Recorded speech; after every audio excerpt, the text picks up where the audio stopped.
right, everybody. So today, back on the podcast, we have a roundtable with the Beanie Boys here. What's up, guys? Yeah, man. Hello, hello. Always the beanies, it seems, every time we're on a podcast together. Yesterday I bought two, and none of them were as good as this. It's so hard to find one that is like short, and this is actually a female beanie, and I think that's why it's so good because I don't need to like fold it over. Yeah, And I it like fits mine. perfectly. Yeah. Yeah, and then there are these other ones that are like, like you fold it too much, then it looks like some winter hat, or like they're so tight that they're like.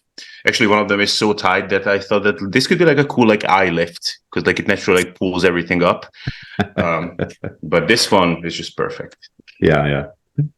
So a few topics I wanted to dive into today, but I figured I'd start with one that I think a lot of people would find interesting, and that is on the idea of stalls and kind of breaking through stalls, because we've all had something like that in like, the last year or maybe two where Abel, I want to get a little bit more involved with your back progress. Actually, and for both of you, it was really back, I think. I mean, maybe there's some other stuff. And then for me, I'm still kind of weighing if I've broken through a stall, but I mentioned recently how my arms are the biggest they've ever been at this weight. Mhm. So, it does tell me something, especially after so much time. So first part of it would be, after lifting for so long, was there a key to you of like, oh, this is a true stall versus I just need to go another week or two and just keep trying?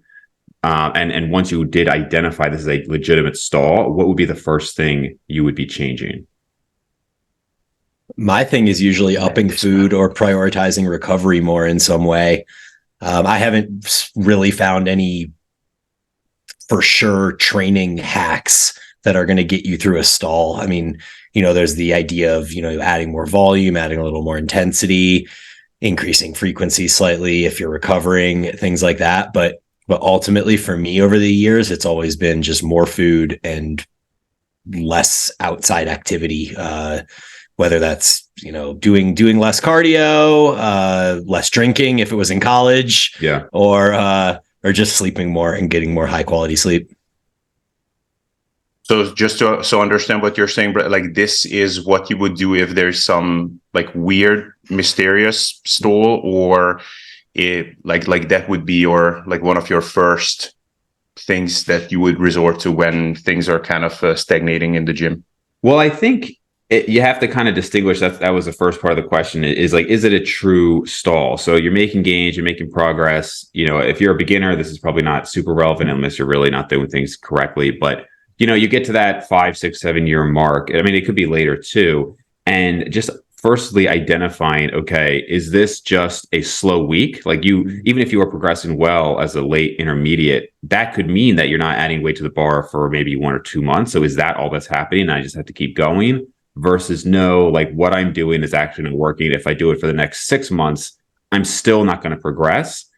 Is it just you wait it out and you see and you wait until that 2 or 3 month mark? Or is there something that you kind of noticed to identify? So let's like break it into two. So let's start with that one. So for you, Abel, like anything that you've noticed, this is actually a stall versus I just need to keep doing the same thing, but longer.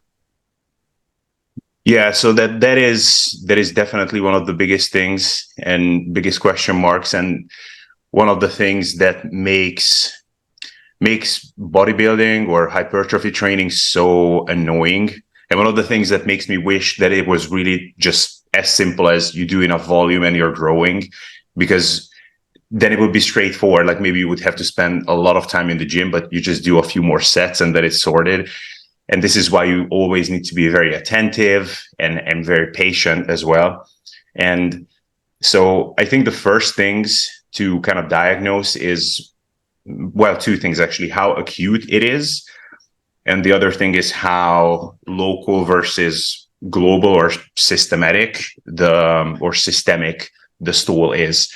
So if we think about it logically, if you went and bench pressed yesterday and then you go and bench press within the same rep range and with the same weight today, and you're weaker, we wouldn't consider that a regression. Or if it's the same performance as yesterday, we wouldn't consider that a stall, because of course, like, you're fatigued. If it's in 2 days, still 5 days, probably still not. If it's in a week, maybe it's still not a stall, but at that point, we're not happy if it's the same performance or worse. And so that is basically like the time frame and just how acute the problem or non-problem is that we're dealing with. And then from then on, the next thing is like how local it is. So if it's just the bench press, then we're talking about a bench press problem probably. If otherwise, like let's say I'm doing dumbbell bench presses and flies and all of those are progressing, then that's good. And from then on, I guess the most systemic issue would be when it's multiple muscle groups at the same time. And I think that's when the lifestyle issue comes in. So I think that those are the first things that you kind of need to check. And then of course, like the context also matters. So, and I'm curious how you go about this as well, because during dieting, up to a certain point, you will try to progress. And when that's not happening, you will sort of treat it as any other stagnation, like, well, like what the hell is happening? But there comes a point where you're like really digging deep, when it's like, so you come to an acceptance with the fact, and you sort of just like, well, I'll do the best that I can in the gym, but realistically, I cannot expect myself to just keep hitting PRs. So, and then of course, like training age comes to it as well. Personally, for me at this point, any sort of new exercise that, and by new, I just mean it hasn't been in my routine for like really at least a year. If I'm not hitting some sort of PR, like at least like every second, every third session, but preferably more frequently, but at the very least, then I'm raising an eyebrow. And when it's multiple things for a muscle group, that's when I will probably be looking at volume as the biggest issue. So yeah, like I think I didn't actually answer the question, but I said a lot of smart things, didn't I? So what do you guys think of that? I have thoughts, but go ahead, Bryan. Yeah, so it just made me think about like trying to reflect on the first 5 to 10 years of my training, because that was quite a long time ago. And so this question, I think, is very relevant to that intermediate, early advanced stage, more or less. And so I agree with Abel as I was thinking about what he was saying. There's definitely a number of different levers you can pull. Volume for sure is one. The one that really popped out into my mind, though, was lowering the rep range. And it reminded me of how for a number of years, maybe even 5 years, from years 6 through 11 or something like that, no, 5 through 10, whatever, I would often alternate between two rep schemes, one being like the 12-10-8-6 or 10-8-6-4 kind of pyramid style. And then I would have max OT, which was just straight sets of 4 to 6 reps for the most part. And when I would stall out on the 12-10-8-6 approach, it wouldn't even require me to change movements necessarily. I would often just keep the exact same movements, but switch them to the max OT style of just straight sets of 4 to 6. And usually I'd get some really quick progress in there that would last for 4 to 8 weeks. And then I would actually hit like a real wall from that point. And I would need to, max OT had a deload that they would incorporate into their program. And so I would take their recommended deload and come back, and I would either continue with the max OT or I would go back to the pyramid rep scheme and really just alternate between those two. And so there does seem to be something to variation, not just in exercise selection, but in rep scheme. And then the idea of training with lower reps to kind of push some progress, and then maybe taking a time to recover and going back to the slightly higher rep ranges. Yeah, well, I like that you mentioned though about, is it, just a single exercise, or is it, all of them across the board? I know you said before that Menno talks about deloading just one exercise at a time, which I personally don't love that idea. Maybe you could say muscle groups or even like a set, like if you were to say, hey, like push, pull legs and the pressing, I'm going to deload that maybe. But in any case, I do like that as far as being able to determine whether or not you're truly stalled, right? Is this an overall recovery issue, or is it just this exercise needs to be switched out? So I like that. I think also, none of you guys mentioned, which I'm surprised, because I think both of you guys had new progress for this reason, which is new exercise variations. And so not just adding volume. Like to me, I said this before, but I think if you're truly, intermediate advanced and you've been going for a long time and you just have been doing, again, like a barbell curl and you've gotten good results with it, I don't know if just adding a couple more sets of barbell curl is going to be the answer compared to maybe trying a new exercise that's going to stimulate it in a way that it hasn't been stimulated before. Because we go back to the idea of, well, almost everybody is in this, like broadly 8 to 20 set per week range. And maybe even if you want to narrow it a little bit, we could maybe say 10 to 15 for most people is like pretty ideal. People aren't doing 40, 50 sets as they get more advanced, right? That's not really what's happening. So it's a lot of the same stuff.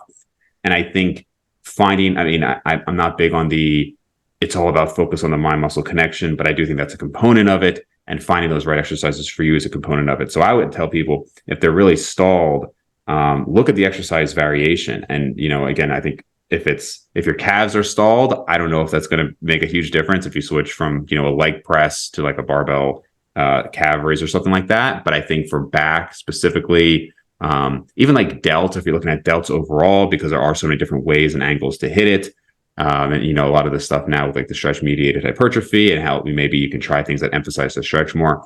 I would be more keen on that, assuming, of course, that the person is installed because the stuff you mentioned early on, Bryan, with they're just literally not sleeping or they're getting drunk 4 nights a week. Obviously, all of that is going to be way, more important than exercise variation. But once that's handled, then Isn't that sort of like a facade of progress, though? I mean, we've talked about this in the group and on this podcast before that, changing exercises gives you that impression that you're making progress again because of the novel movement. But are you really making progress? And you've even commented for me where I've been doing the same movement for a year and you're like, well, you're still making neural gains. And I'm like, am I though? And so it seems like, in a sense, you're sort of contradicting what you said in the past year. Have I ever said that? I don't recall ever saying that, right? No, totally. And that's what makes it so difficult. Like with the exercises I'm doing now. So right now I'm the heaviest I've been in a while. It's about 206. And if not for other reasons, I would actually even be considering going up to 210 or 215 because you kind of get used to it, right? When you're like a certain weight and body fat, you eventually kind of get used to that look. So even though my previous 190 self would probably look at this and be like, dude, you're so soft. Now I've just kind of gotten used to it. So like, let's just keep going, right?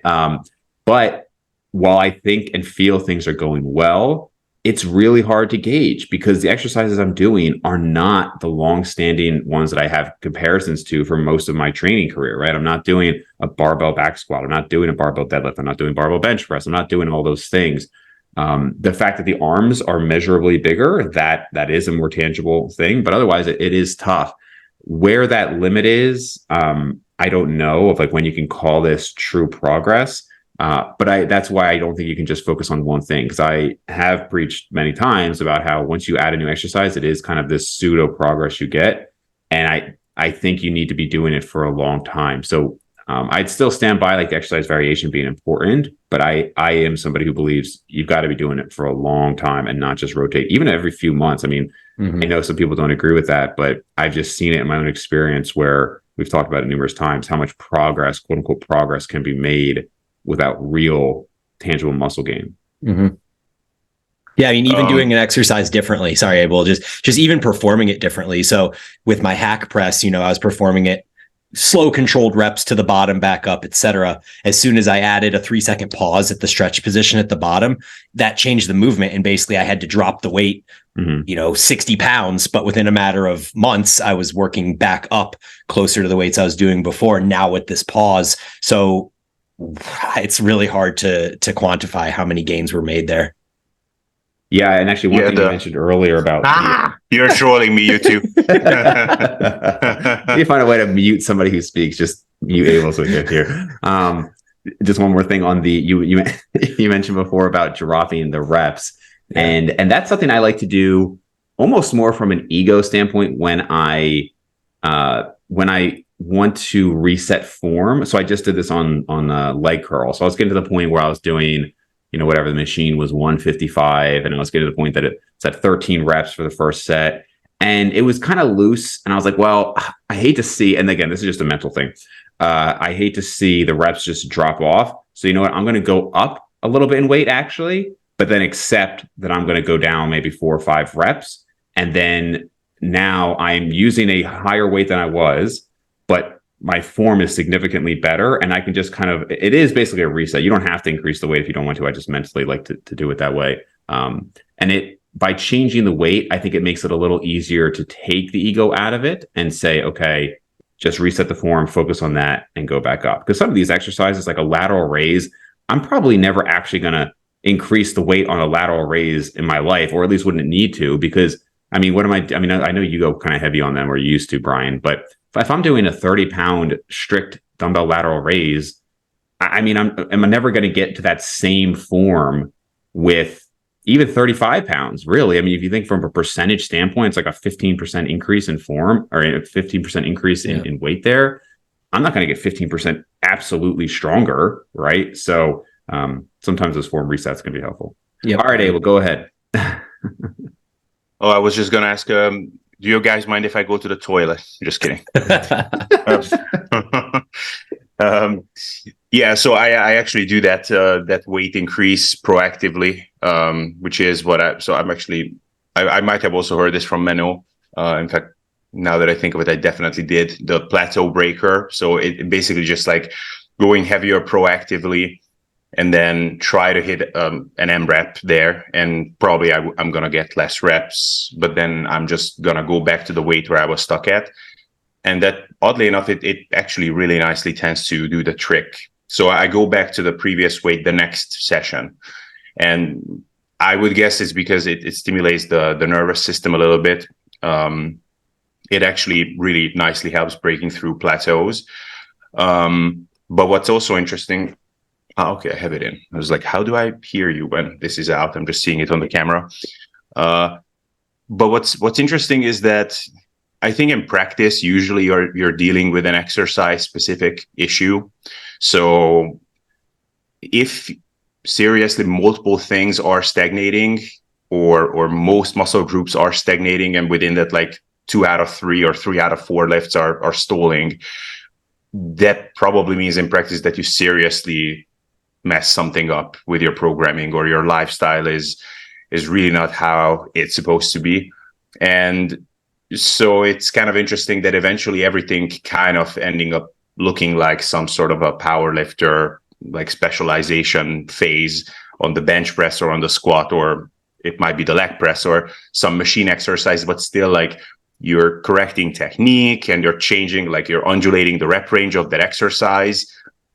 And eventually it's sort of like you have to ask the question of, is this really helping with the hypertrophy side of things? Or am I just going for these like vanity metrics almost? Like, okay, I want to see the leg press going up. And I think the answer might actually be yes. It's just that if you don't fix that and you're like, okay, it doesn't matter because like I'm still getting in the volume and whatever, then you're not testing whether tweaking technique and tweaking these things could fix the plateau, or it's some more structural issue with your training. Because if that was the case, then you do need to fix that, because that probably hurts hypertrophy as well. So if the issue is that it's too much volume or too little volume, that could actually be important for hypertrophy as well.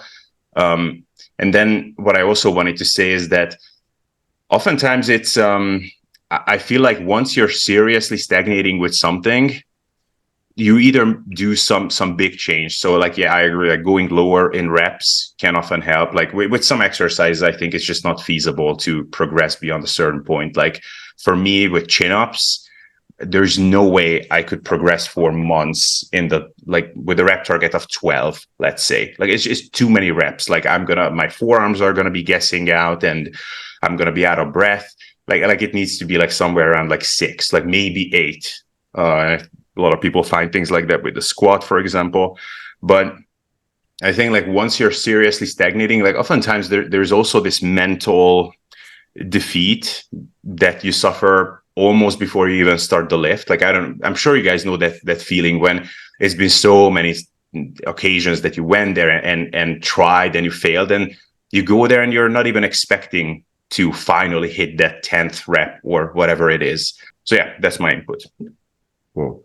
All right. So I wanted to talk a little bit, shifting gears here to the book Die with Zero. So this was, I think it was written years ago. And for whatever reason, it kind of did the rounds. I think the guy was going on a lot of people's podcasts, and Peter Attia's podcast he was on. I've seen other people podcasts talk about it. So a little bit of a different topic here, but I've seen a number of people, and actually this might have been in one of our Q&As, where people kind of have this idea, or at least on like the TikTok generation of, when you're older, it doesn't really matter, like live for the now. And Bryan, you and I have talked about this. On the other hand, most of the conventional wisdom would be to like save. And so the reason we're talking about this is, one, well, sometimes we have interests outside of bodybuilding to discuss. So I just think this would be interesting for a lot of people. But two, I do think it's relevant because you have a lot of people in the fitness world that, and again, like the TikTok generation, that focus on maybe the wrong things, I think. So for people who are not familiar with the book, the idea behind it is essentially that, yes, there are going to be people that really need to save a lot more. But from this guy's viewpoint, you really should be focusing a lot on the experiences now, not only because, the future is not guaranteed, but one of the ideas I really like about it is basically the idea of banking memories. So you think of, okay, you have you take $1,000, you invest it, and then that grows and grows.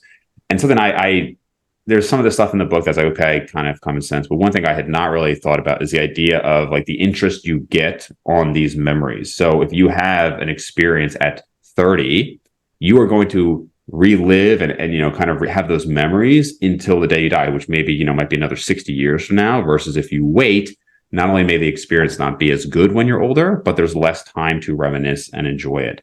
And I think for those who are, who have a modicum of success in their life, this is kind of a good idea, because I've seen certain people where they just don't experience life and they just wait until their retirement. And I've discussed before how I have patients from 1-year-old to basically 100 years old, and the decline is precipitous, seeing it in people's older ages, especially 70 plus. And a lot of people's retirements are not what they expected to be. I mean, I've had some patients who died right after they retired. But even those who still lived a long time, it's not the quality that they expected. So that's kind of broad, but I know, Bryan, you've at least read some of it. So maybe initial thoughts there. Yeah, I agree with everything you said. I think the thing that was most profound for me in what I took away from it is the idea of experiencing things at the right time in your life. Mm-hmm. And the thing that really kind of hit home with me for that was I went on a trip to Costa Rica when I was 21 years old.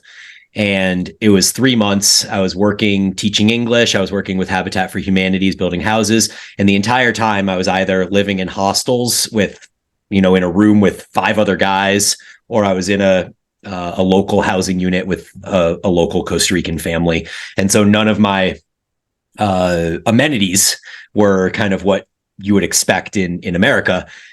And I was talking with my wife about this because now when we travel, we have a certain expectation of how we want to live and where we want to stay and what type of amenities we want to have. And when I was 20, I didn't care about any of that. All I wanted to do was like go hang out with people, be around people all the time, which is the exact opposite now. Now I'm like, it's the end of the day. I need my introverted personal time, Yeah. But back then it was, the day of hard work on this house is done. I want to be with a bunch of people. I want to meet some Costa Rican girls, go out and get a couple drinks. Like, it doesn't matter if I go to bed at 2 a.m. in a hostel with a bunch of other sweaty dudes, because that's, what I'm part of at the moment. And I was super ingrained in it. That's not the experience I want to have now. And I'm so thankful that I had that experience then, because like you said, the memories, man, I bank on those memories constantly. Mm-hmm. And the trips that I want to take with my wife when we're retired, I still do hope to do some active things, but no, I'm not going to plan on climbing Machu Picchu when I'm 80. So there definitely is a certain point in life where certain experiences are more applicable than they are in other times. And that was the big message I think that I took away from it. Yeah. Go ahead, Abel. you go, and let's agree that after that it's me. He brings up an example with it probably was early on in the book about his friend who did basically that, right? He traveled, I think, to Europe and fell in love and whatever, stayed in hostels, and the time for that was in your mid-20s, right? And if you miss that, you miss it. I mean, that's just not a trip for a 40-year-old to have, right? I think Jordan Peterson says you never want to be the oldest guy at the frat party, right? And it's almost sad. It's like, I'll see a guy who's dating in their 20s, and it's like, yeah, like, okay, you're doing this, you're doing that. It's almost when somebody who's 50 talks about like, oh, like my girlfriend or my boyfriend, it's kind of like, oh, like it's almost like takes you back a second. I'm not, and again, like, I realize that could sound judgmental, but just speak in reality, it is unusual, right? It's like, well, that was kind of something to do early in your life. And hopefully by this point in your life, you've kind of had that, you've gotten established, right? Or I think Jeff, in our recent podcast, Jeff Rivera Schofield was talking about how being like an English teacher in China is kind of cool in your 20s. It's okay in your 30s. It's probably not something you want to be doing like when you're 50. And that, I didn't really, I mean, so again, I think if we say it, nobody's going to be like, oh, that's totally the wrong idea. But until you say it out loud or you hear it verbalized, maybe you don't think about it as much. And I think there's a lot to be said for that with like different experiences in life. Again, we talk about dating and careers, but just so many things, if we go back to the fitness stuff, gaining muscle, if you come in at 50 years old and you say, I want to really like be a power lifter now, and I want to have the maximum amount of muscle. I'm not saying you can't do it, but there was kind of a period in life to do those things. And I think that's something that people need to be aware of, because it does fly, right? We hear it all the time. You blink and 20 years go by, but I mean, it is kind of true that the time really does fly. So, all right, Abel. I reserved it in advance, so I was just calmly listening. I know I will get my turn. So I love this topic, and I'm pretty sure we even talked about it like off air before. And I think the first thing that people should realize when listening to this, and maybe we could have clarified it in the beginning, is that this is not just about finances and accumulating wealth and versus actually spending the money and gaining experiences, but like this could be applied to anything. So, think of like people, fitness enthusiasts that are listening to this, like think of the times when you didn't go out, when you were invited to some party or something, if you're younger now, and because like you wanted to get lean and like you didn't want to go over your macros or really anything like that. And this is actually a very strong theme in my life, because I actually did miss out on a lot of things. And not because I was such a responsible person all my life or something. It's like there were just several occasions where I felt like, okay, I'm just about to be making some really cool progress towards a goal that I felt was really meaningful to me. Like the first time I got very lean, for example, I said no to a lot of things that would have made it more difficult to get lean, at least like for that day. It would have come with more headache and stuff, and I chose to stay home. And at the time I felt really good about that decision. And it's, I cannot even say that I feel bad about not going to those things, because like, cool experiences are often those that once you're there and you see how cool it was, then you see like, oh, well, I'm so glad that I did it. If you're not there, like you're just going to ask your friends like, hey, how was that party? And they were like, oh yeah, like it was very cool. Okay. Like, what do you do with that information? Like you cannot really know what you missed out on. And I think that this is one of those things that you almost have to get lucky, I think, to be in an environment where you're forced to go through a lot of these experiences that will like, pay interest as time goes forward. Because, Bryan, you said that, you wouldn't want to do those crazy travels that you did when you were 20. But I'm guessing that if your 20-year-old self would ask the question, like, okay, am I going to be with a bunch of sweaty dudes in a tent or wherever you were staying? Or do you want to be in this very lovely hotel room with a huge TV and a billion channels and a swimming pool in the hotel? I'm sure you would have chosen the latter. the difference is that wouldn't have been a very interesting story now. Like if you're grabbing beer with your friends, like, yeah, dude, like when we went to that hotel room and everything was perfect. And it's like, oh, cool story. I'm glad you had a great time. I wouldn't have had the financial wherewithal to be able to do that, though. So it was kind of like the experience was necessary for that time, which is part of the beauty of it, I think. And that speaks to what I said. Like you were kind of lucky that you didn't have the financial means. I mean, unlucky in some ways, but in this aspect, you were lucky. And I think like all of us, if we think back to some of the coolest things that ever happened to us, like most of those things were some pretty messed up stories, or not most maybe, but a lot of them. And I think that you cannot like reasonably expect to be chasing out like messed up stuff over the course of your life. So I say a part of it is luck, I think.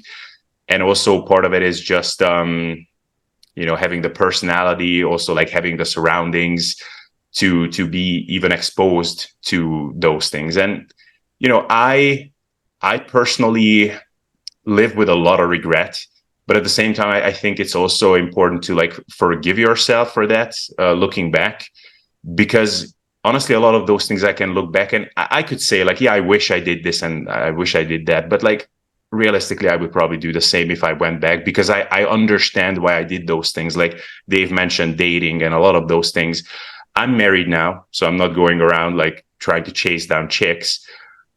But part of it is frustrating because actually like now I could enjoy it so much more than when the time was right for that. Like I feel now in my 30s, I feel so much better in my skin. I'm so much more confident. It seems like chicks also like me more, by the way. Like I was like when I was in my early 20s, man, like it seemed like much older chicks liked me, and then and then like my own age was just like not super interested.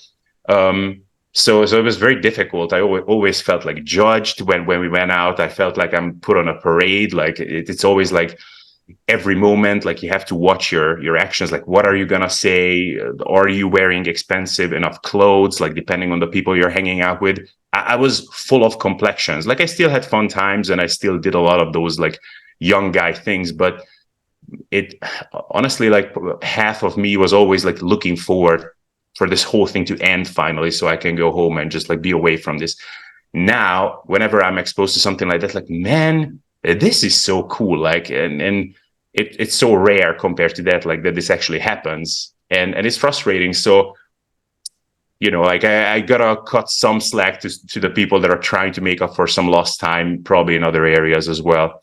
And yeah, man, there's a lot more things to say. Definitely. I think it's tough. I don't want to. Because it like, what do you tell the person then that missed that opportunity? There was actually some people commenting about what I said with the Jeffrey podcast on school, and somebody said, oh, imagine thinking that 30 was late to go to school. And I was like, it is late to go to school. Like, just by definition, a very small percentage of people go to college when they're 30. Like, that is absolutely late. Doesn't mean you can't do it. And I wouldn't tell somebody not to do it if that's a dream of theirs. That's great. But it is late, and it's going to be a very different experience. I mean, the people, even when I was in dental school, there were some like average, I was 22, average age was 26. There were a couple people who were like 32 with kids. It was a very different experience for them compared to us. And same thing with college. There was like, the 128-year-olds, like, well, that's a very different experience as well. Like, it's just a different part of your life. I'm not saying not to do those things. And it is tough too, because to your point, Abel, like if you want to go back to the dating example, there's a lot of men where you become more successful and confident in your 30s than your 20s. But a lot of times, if you are hoping to have maybe like a family of 3 kids or something, well, settling down at 35 might not work as well as somebody who did it earlier. I mean, again, men, tend to have more flexibility, obviously, with the biological age and whatnot than women do. But there are just certain things where it's like, this is the time. Now, I do want to play devil's advocate a little bit, though, because I sometimes wonder, as much as the book was interesting, if you look at who said it really resonated with them, it's mostly people who are successful. So like Peter T is like, oh yes, like I've spent so much time grinding, I need to listen to this book. I've talked to a few other dentists who are also very successful, and they're like, oh, this is so good. Like one guy I know, he just basically retired at 30, 6, and he's, I don't know what he's going to do, but he's kind of doing like the US trip with an RV with his 3 or 4 kids. And that's like, he's taking the time to do it. That's awesome. But for a lot of people, and to be fair, the book does point out that there are these people out there. So it's not like it says nobody is in this category, but I would say maybe even the majority of people are in the category that they need to set themselves up and work hard. And there's obviously a balance that you can do both, but I would hope people don't take that message and say, oh, see, it's all about the experiences and therefore not going to study, not going to put in the time now to, set myself up for later. Because as much as there is a certain time for the good experiences, there's also a certain time for establishing yourself in your career, doing well in school. And if you mess that up, I mean, I have a friend who it's kind of working out, but he kind of slacked off. He almost got kicked out of college. Because of that, he went into a career he didn't really like. And now he's in his 30s trying to get into medicine, and it's much harder. And I'm proud of him. I mean, he's doing it and it's working, but it's a very different experience than if he set himself up earlier. So I don't want people to hear this and think like, don't slack. I mean, unfortunately, we have to decide at a very young age of what we're going to do in our career. And that does kind of project a lot of what then is to come. Well, when we talk about experiences and when the right time is to have them, you actually can't have those experiences later in life or those retired experiences if you don't have some semblance of financial security that was likely set up earlier in your years. And so I don't know, that's just an important piece, I think, to remember that, hey, have these experiences, whether it's we're going to take a family trip or whatever it is at the time in your life once a year so that I can still make sure that I'm saving something for the trips that I want to take when I'm older. Yeah, it's a little bit, like both of you are making good points that in a way, this is kind of a hypocritical, or I don't know, in Hungarian, we have a good term, like, so anyway, like it's always very rewarding to make arguments against problems that don't really exist. And everybody agrees because like nobody is really in that situation, like realistically. Like, are there people who missed out on stuff? Of course.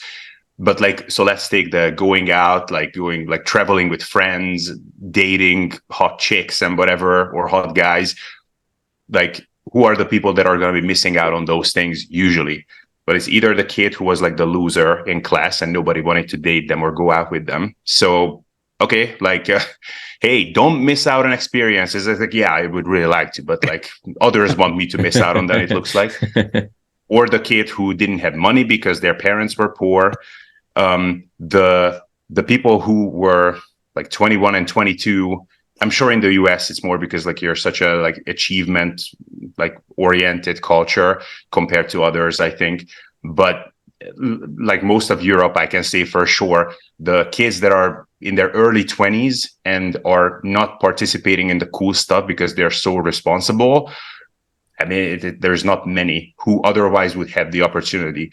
And so like, yeah, like let's say a kid who was like the loser in class, like not a good looking guy and whatever, a late bloomer as well, maybe finally won in life and now is financially stable, maybe also like took care of his body, like got a couple of plastic surgeries, whatever. And so now he has all the cool opportunities. Of course, he wants to make up for some lost time. So like, okay. And what are we going to say to them? Like, oh, dude, but you so should have had those experiences earlier. Sure. So with the regrets aspect of it, Abel, you said you live with a lot of regret. I know it's almost a trite saying at this point because it's said so often that you regret the things you don't do rather than the things you do, right? I would say that is pretty accurate for my life. I'm wondering if that is accurate for your lives as well. Oh, yeah. I mean, I regret a lot of things I did, but go on, Bryan. Okay. Yeah, no, I agree. Actually, that I hadn't necessarily thought about it with that perspective, but as soon as you said it, I was thinking about it. And I mean, sure, there's certain things that I did that I wish I didn't do. Obviously, you have those moments after a night out where you wake up and you're like, wait, did I do that? Or like, what are people's perspectives of me after I did that type thing? But as far as actual experiences that I did or did not do, yeah, I mean, absolutely. Especially in retrospect, when that shit is way in the past, I'd much rather have done more things and had slight regrets for them than the larger regret of not doing them at all. Yeah. Yeah, I mean, it's definitely most of the things that I really regret are things that I actually missed out on, and most of them are not even like very specific things. It's more so phases of life. Like I can think back to like these 6 month long stretches of time where I felt like I was winning in life because I managed to isolate myself from a lot of things that now looking back, if I was actually exposed to those things and maybe didn't have the choice but to participate, then I would have had a lot more interesting life now to look back on. So I'm fairly happy with how things went on the whole, but I think that it could have been like, wow, like I could write a book about this and it could be a bestseller. I think it had the potential to be like that. And it like a lot of those things I like willingly missed out on. And so definitely some things that I did that were kind of just stupid. And I wish I didn't do them. And of course, like most of those are, I could also give the cliche answer of, well, but I wouldn't change anything because like memories and whatever. Yeah. Well, and that is because like most of the mess ups that you have over your life, like will be relatively inconsequential. Like I said some really like horribly mean things out of just dumbness, like just being inconsiderate when I was younger. Like I can think back to instances where in a party or something, like I offended a guy or a girl or something, and then I caused a lot of hurt. And but I'm not even interacting with those people. Like I'm not there to experience any of the residuals. Like Dave, I said one of the funny stories where I offended this girl in the kitchen, like my flatmate, who was like this fat dietitian, and I was like, "And are you where you want to be?" Like that's a horrible thing. Like I never should have done that. Like, but I'm not like, who knows? Maybe that girl is in depression since then. If I knew that, then I would maybe regret it more deeply. Yeah. So like if one of the stupid things that we did, any of us, the three of us, on our night outs, if we went to prison or something and then we would have been like raped in prison or something, then maybe we would regret them more dearly, I was going to say, I think if you have had some major consequences of it, if somebody is in jail, I'm sure they probably think for the rest of their life, I regret doing that thing. If they were drunk driving and they got an accident or killed somebody, I'm sure they regret that as well, obviously. But I think to your point, Abel, a lot of things we do, they ultimately don't have huge consequences. So I think when you think back, like Bryan, you said, there's things I wouldn't have done, but that might be different than a regret. I think most people, when you think of a regret, it's like this thing almost that haunts you in a sense that you think back to. There's obviously things where it's like, man, like I wouldn't have done that in 8th grade, or I wouldn't have done that or whatever. But it's just, okay, but I did it and it's fine. It didn't have these big consequences.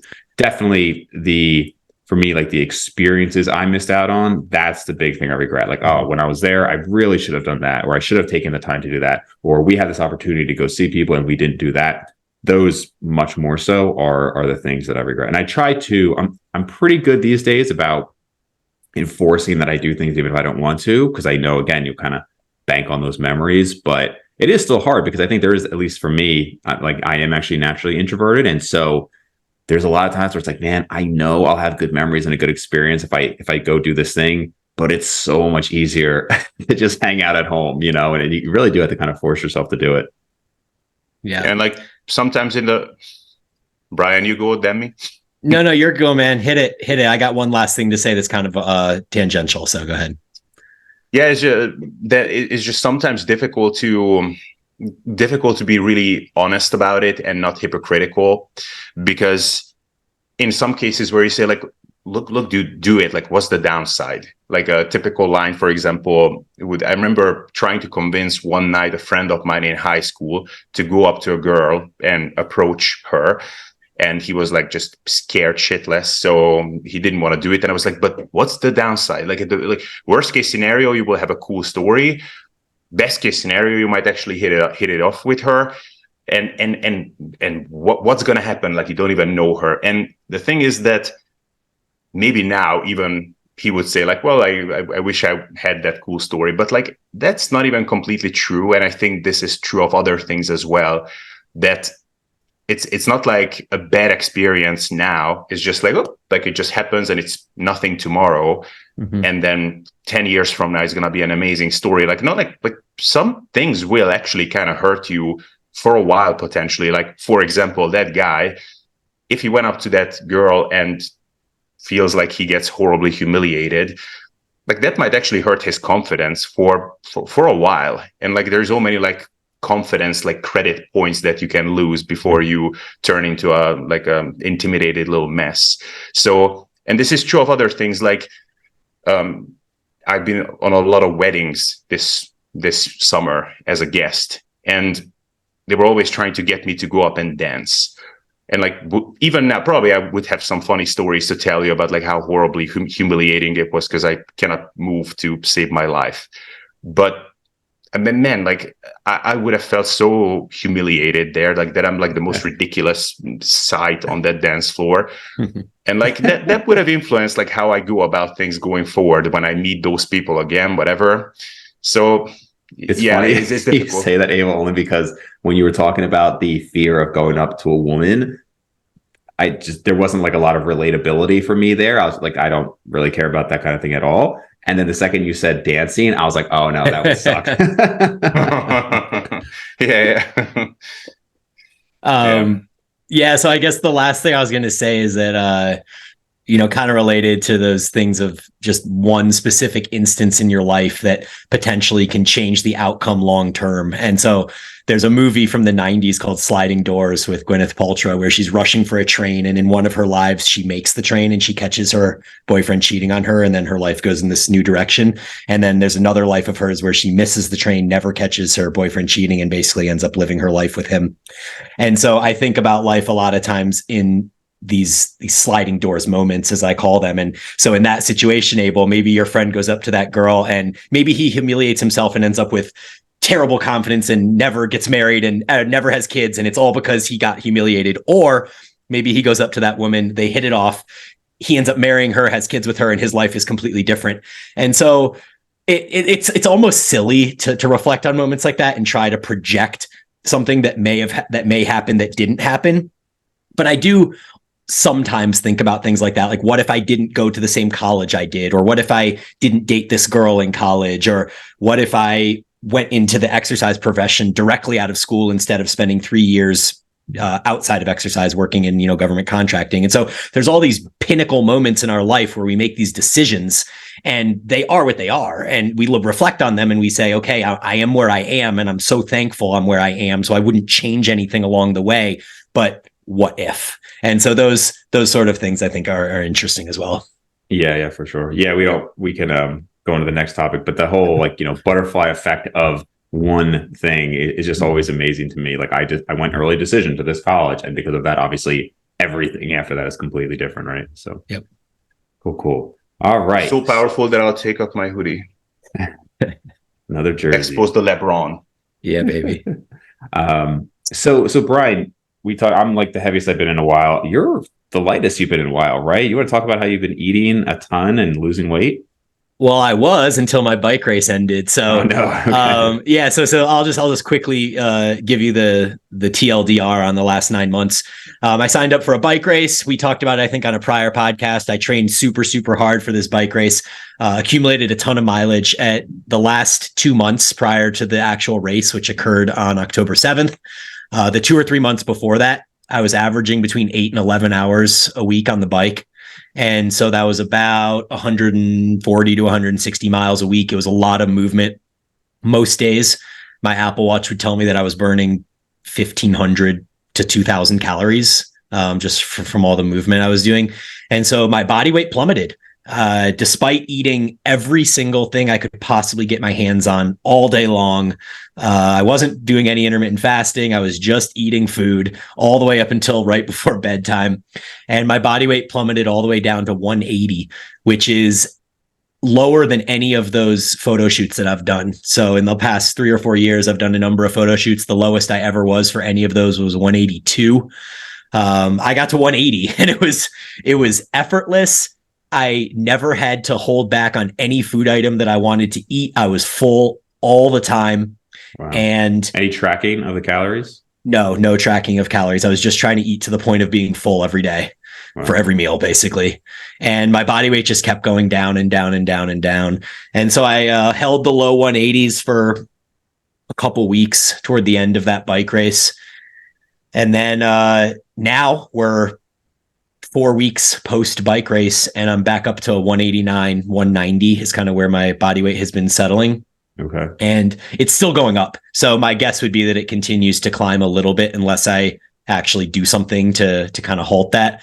But overall, like, it's been quite a revelation to me that I was able to lose weight so seamlessly that way, because in the past 3 diets that I've done for my photo shoots each year, I was doing steps and cutting calories. Yeah. And I was constantly hungry. I was constantly food focused. And the performance decrements that I noticed in my training were really equivalent, whether I was walking 12 to 15,000 steps and cutting calories, or biking 11 hours a week and lifting and not counting calories. Both got me to the same place. Performance was more or less the same. Like, I was losing reps or weight on most pressing movements and some quad movements, but pretty much all of my pulling, whether it was hamstring based or back based, really stayed the same, even progressed a little bit. And it felt so much easier, and it really makes me reconsider the way that I potentially will diet in the future. So no tracking of calories, but felt like you were eating a lot. Did you feel you were leaner at this 180 than your photo shoot 182s? It's close. I haven't shaved my chest in over a year now. Okay. And I have way more hair on there than I ever thought that I would have, because I've been shaving it for 20 years. Yeah. And so when I look at myself now, it's very ambiguous. It's tough to say. I don't think I'm quite as shredded as I was when I was just doing steps and lifting. And I think that part of that is probably due to water retention from inflammation, just from so much exercise. Yeah. But my thought on that is that if I were to have taken a week at the end of that, maybe 10 days, and stopped doing all the crazy exercise and just really lifted and walked, that I think a lot of that inflammation and water retention probably would have shed off, and it would have created an interesting opportunity to see what it looked like under there. Which presumably, though, would have had you closer to maybe like 178, though, right? Yeah, maybe. I know I don't feel great when I'm that low. It really, when I started to feel these signs of, call it diet fatigue or deficit fatigue or whatever you want to call it, it really hits me under 185. And it didn't matter whether I was just lifting and walking or whether I was doing it with all of this intense cardiovascular exercise. That low 180s place for me is just not a great place to be for all of the kind of subjective measures of biofeedback. Yeah, interesting. I mean, we talk about how cardio is not that effective for fat loss, right? Because, I mean, numerous studies show this. But to be fair, at the extreme ends, there's something to be said for your body can only adapt so much, right? Yeah. But even with the HODSA studies and everything that they talked about, they were doing a ton of cardio, though, right? I mean, and the whole thing was that their maintenance was basically similar to average Americans. So I don't know how many hours per week they were doing, but presumably quite a lot. Now, I also wonder, would your body have just adapted eventually, where this was, how long were you training for this? A total of 9 to 12 months, but it really didn't amp up with the really high level of activity until the last 3 months, probably. Okay. So 3 months ago, how much did you weigh? I was right where I am now, 190. Okay. So that's really when you started noticing that kind of big drop. Yeah, my body weight for the first 6 months of the biking stuff, it didn't really change. I just kind of hung out in the 190s, but I was low 190s, but I was eating whatever I wanted. Same deal, not tracking at all, always full. And then at some point, about 3 months out, it just started dropping, plummeting, and there was nothing I could do about it. It was like I was eating to over satisfaction, and still, weight was just falling off. Because I just wonder if it was it's like, okay, your body got to that point where it just couldn't adapt enough anymore, if that was what happened, or if it was like, hey, eventually after it, like if you just maintain that level of biking for years, would it have eventually adapted and then weight would start creeping up again? You kind of have to get used to that. Obviously, I don't know, but it's interesting to see that. Yeah, I think there's just a certain amount of compensation that can occur. And so I was listening to Herman Poncer actually on, I can't remember what podcast I was listening to him on. It was one of the exercise science podcasts I've been listening to. It might have even been that the one that Inside Exercise, where I told you that one to listen to with Coggin. Mm-hmm. But there was an interview on one of these podcasts I listened to with Poncer. And the guy was pushing back on him about energy compensation. And eventually at the end of the conversation, he sort of seceded that the body can really only compensate up to about 600 calories per day. And that anything over 600 calories is just going to be uncompensated for. And so, but he even has a value, no? Like, what? Sorry to interrupt, but he even has a value, no? Like BMR plus or BMR times 2.5. There's something like that is like the top number. So like, and for an average size person, that would be like around like maybe mid 4,000 ish calories. Like one time I calculated. So like, and that's from Poncer. So that would assume that I'd have to be eating 4,500 calories, or I'd have to be burning 4,500 calories. So that's the calorie burn that you can ramp it up to. Like and that's where it seems to be kind of capping off. Well, in my case, I mean, when I was biking less, I may not have been high enough for there to like it might have all been compensated for. And then it reached a point where I was biking so much, like if you're biking 11 hours a week, I was essentially averaging close to 90 minutes a day. And that's 900 calories of burn from biking alone each day, not to mention my walking, my general movement, my NEAT, my lifting, all those different other things. And so my theory was just that I, at some point, was exercising so much that it just couldn't be compensated for any longer. Yeah. I mean, there has to be a point, right? Yeah. When your body is just like a ton of movement is still a ton of movement. So, because if there truly was like the compensation was like so remarkably efficient, then we wouldn't see with top athletes who stop doing their stuff and then they gain a ton of weight. But and then like they go from that's when you realize just how lean these people were, because they look like normal people in a basketball jersey or baseball gear and whatever. And then you see their faces when they stop doing it, and there's like it's like, oh my God, so his face was actually that lean. So, and I guess that wouldn't happen if your body was like that crazy efficient. So yeah, sure. Cool. So I wanted to go back a little bit. So we, in our recent Q&A last week, Abel, you and I had talked about the power training question. And Bryan, you just had a little bit of an input that you had sent us. So this could be like a third input on the power question. But basically the questioner had said, what was the specific thing? Basically just if he would want to add any specific power training based on some of the stuff that Andy Galpin had put out. Yeah, so Andy Galpin talked about the need for power training or explosive training a lot on both the Peter Attia podcast as well as this really long series he did on the Huberman podcast.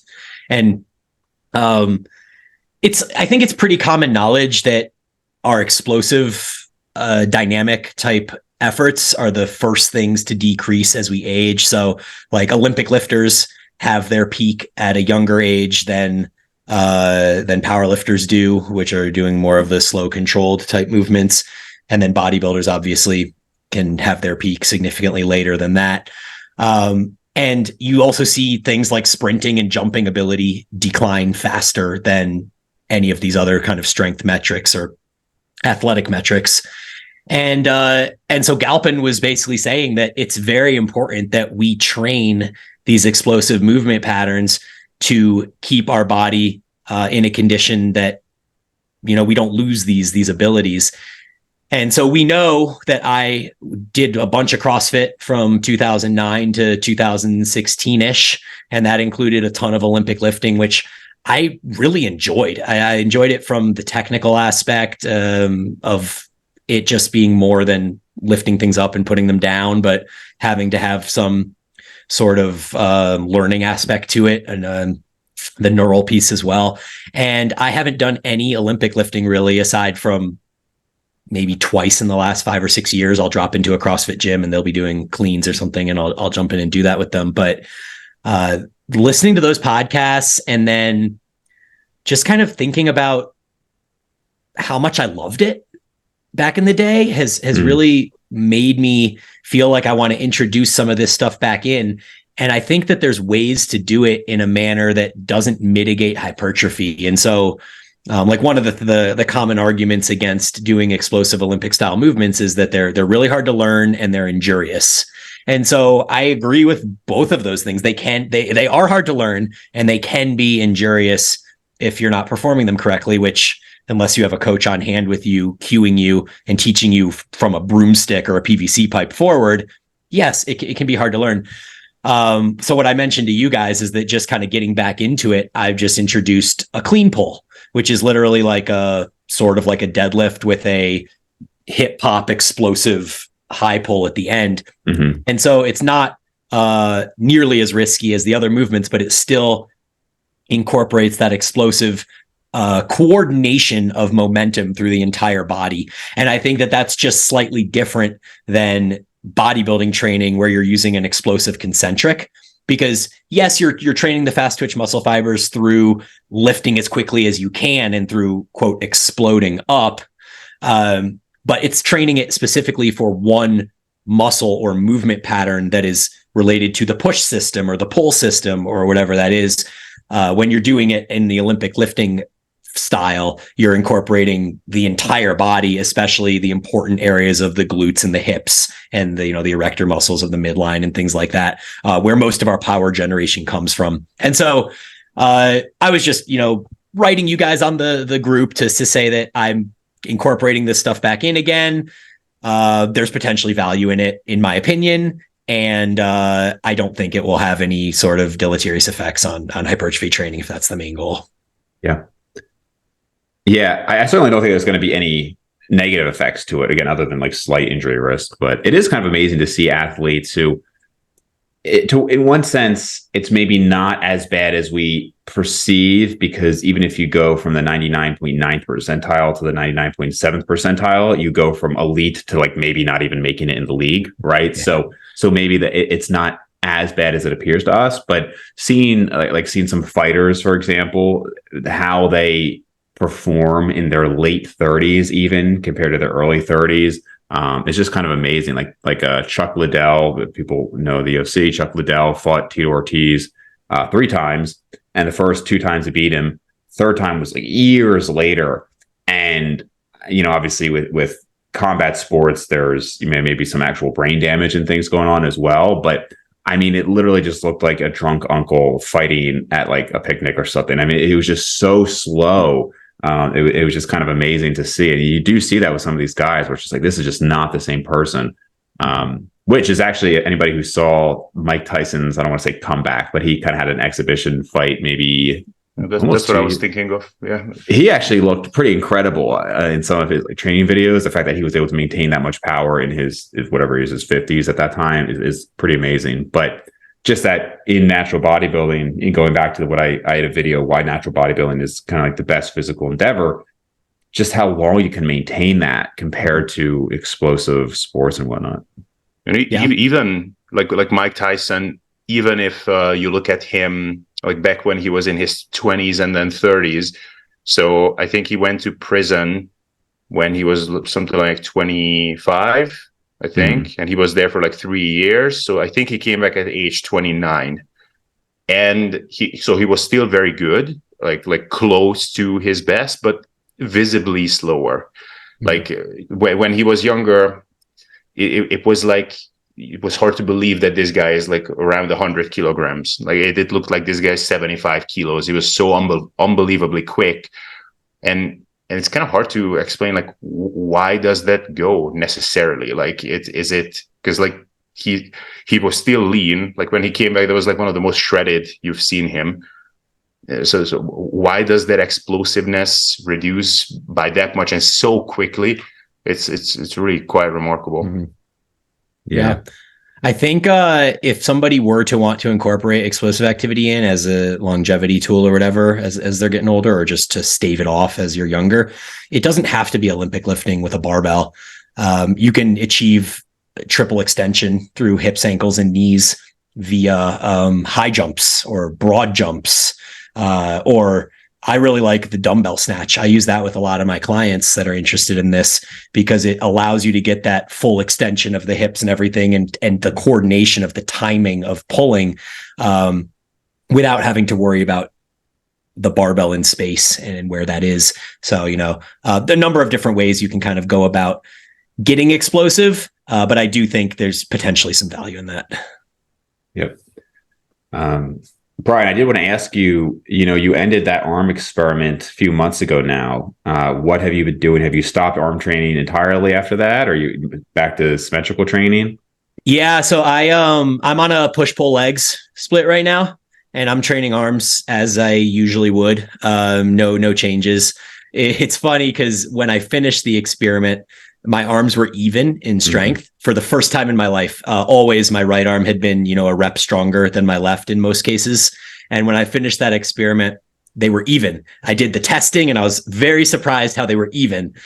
Literally within 2 weeks of going back to training both arms together, my right arm went right back to where it was. And it's now a rep or even 2 reps stronger than my left. And so that was one of the main things I was hoping to get out of the experiment, was maybe I can get my left arm to catch up with the right. Yep. And so it did, until I did it the other way. And then now it's just as if I never even did it to begin with. So now it caught up in strength, right? But was there a size discrepancy before? Yeah, I mean, there was a size discrepancy before, and I would guess that there's still a size discrepancy now. I haven't measured, but I can just look at my arms, and you look at yourself and you're like, oh, my left arm looks so much smaller than my right type thing, and no one else notices it, but you do. Yeah. I certainly still notice that, and so yeah. But that, I'm saying, in the experiment, that never caught up, right? No, it didn't. Even when I did the measurements at the end of the experiment, my right arm, they both grew.